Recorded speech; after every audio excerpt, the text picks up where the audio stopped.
Hello, saints of God. I'm coming to you just for a short moment to speak to you about God being our help in a time of need.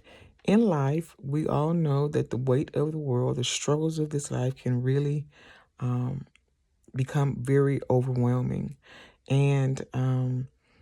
But we have help. We have hope. We're not going through this life alone. God gives us promises in His Word. That He will sustain us, that He cares about us, that He will never leave nor forsake us, and that He knows our struggle. Matthew 11, verse 28 through 30 says, Come ye all that are of heavy laden, and I will give you rest.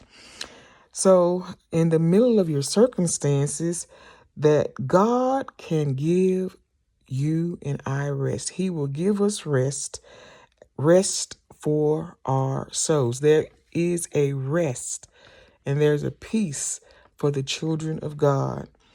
You do not have to carry your burden alone. He is there to give us rest. He's there to sustain us. He promises to be a very present help in the time of trouble. Psalms 55:22 says, Cast your care upon the Lord, for He will sustain you. Give it to God in prayer. You were never meant to carry these burdens of alone. He says that His yoke is easy, and He says that His burden is light. If the weight of the world is crushing you, Jesus is there to lift that burden and to ease that weight, ease that struggle and that pain. You can find help in the Lord. So you can pray these verses back to God. They're powerful verses, but they're also promises. They're covenants in the scriptures. They're just not there to fill space. There are scriptures in there and promises and covenants because He's a covenant keeping God, and He's there to help us.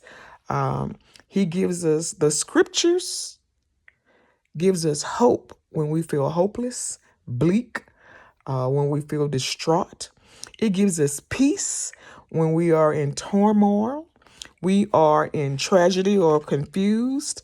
So we can draw on the sustaining power of the Lord.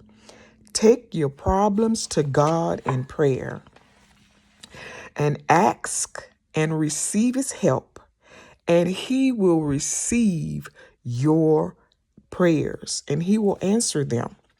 God will answer your prayers, even the simplest prayers, because He already knows. He's our Father. He's all-knowing, and He cares about us. He already knows what we're going through. He just wants us to come to Him, and we can come to Him. The Bible says, come boldly before the throne of grace. Oh, Tracy, I don't feel worthy. It's not about worthy. It is about His word. He's faithful. He's not a man that He should lie. And He says, come boldly before the throne of grace, that you may find help in a time of need. The scriptures are covenant promises. So trust God to sustain you. Also, meditate on the scriptures. Meditate about these promises, what they mean. What does God mean when He says that? What does that mean for me? How can I apply that to my life? And think over it and turn it over and over in your head, and it will sustain you, it will strengthen you, and it will encourage you. Hold on to the mighty hand of God, to the precious promises of the word of the Lord, and believe it. Praise and worship is one of the most powerful ways, to usher in the presence of God. Praise and worship will usher in the presence of God, and that presence of God will bring the peace of God that will sustain you and will keep your heart and your mind, found in Philippians 4:7. And I hope this helps you. God is with you. Lean on the mighty hand of God. Trust in Him. And Trust in his word.